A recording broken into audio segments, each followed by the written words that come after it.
Right, welcome back. The Premier League was dominated by Man City and Liverpool once again this past season.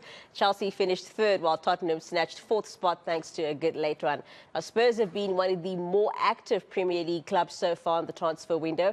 Antonio Conte's men will be looking to disrupt the frontrunners next season. One of the club's loyal followers is YouTube blogger and podcaster Chris Cowlin.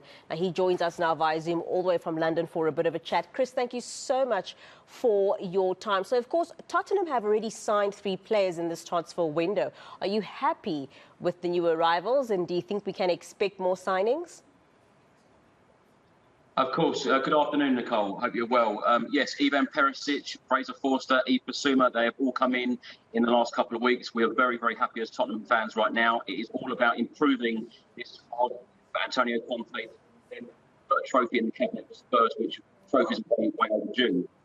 There is a lot more activities that Spurs need to do in this window. A lot more players Antonio Conte wants to bring in. If he's going to have the perfect window at Spurs, he needs to get in the centre back, a midfielder and a striker. But so far today, very, very happy with this window so far. And it's very unusual for Spurs to do transfers so early on, particularly when the season ended only a couple of weeks ago. But it is all about the quality of players and improving this squad for next season because, of course, we're playing Champions League football. But Antonio Conte last year was the work that he did to get us to the Champions League spot is simply incredible. So, of course, a lot can happen in a year. How differently is the fan base feeling this off-season as compared to the previous one? Unbelievable. What a turnaround from last year because, of course, we took 70 days to appoint a manager. Nuno Espirito Santo came in. It didn't work out for him. Antonio Conte came in early November. He has turned this club around. And I call him the magician and the conductor because the work that Antonio Conte has done in the last 7 months is turn this club around. Everybody is feeling extremely optimistic about what we can achieve next season. He got us into the Champions League. Last season we played in the Europa Conference League. The season before we played in the Europa League. So it's all about club direction. It's all about ambition, and it's all now what we can see. But under Antonio Conte, the fans are feeling extremely optimistic again, and everybody is smiling at the moment. Chris, you're breaking slightly in my ear. I'm not just sure if it's just me or our viewers as well, but let's quickly continue. Of course, fixtures as well. Spurs will play Southampton, Chelsea, Wolves and West Ham early in the new season. Of course, all of these clubs won against Tottenham last season in the league. Does that worry you at all? Not at all, because I think with the new signings and the new signings that are going to come in the next couple of months before the new season starts, Antonio Conte is changing the mentality around Tottenham Hotspur Football Club, and it is all about club direction now and all about achieving. Now, he got us into that top 4 spot. I think the next season is going to be very, very different. And as I said earlier, we now want to challenge for either the title or cup in the trophy cabinet.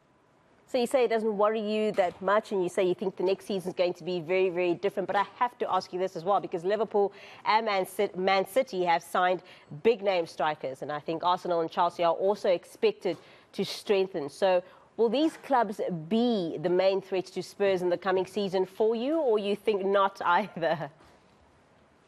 I think the main threats will certainly be Manchester City and Liverpool, although Spurs were unbeaten in all 4 Premier League games against them last season. Chelsea is always a difficult one as well. But, of course, Arsenal, I wouldn't even put them into the equation because we're so used to finishing above them in the league, certainly in recent years.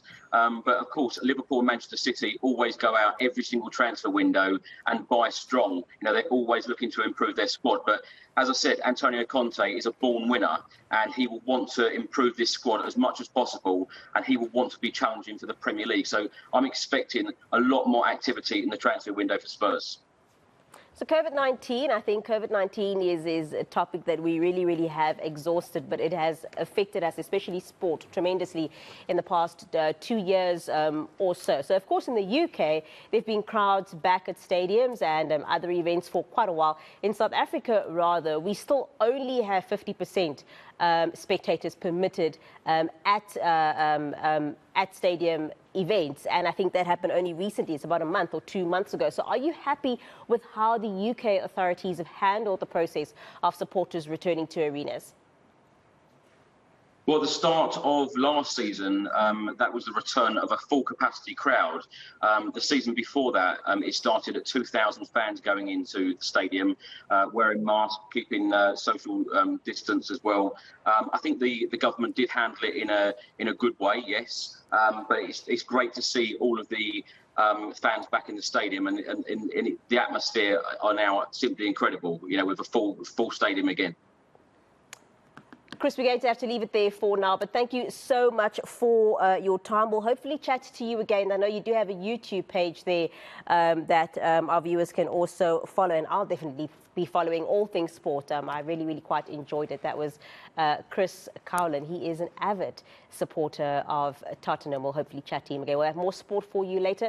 Tulas is back with you shortly with everything in your news.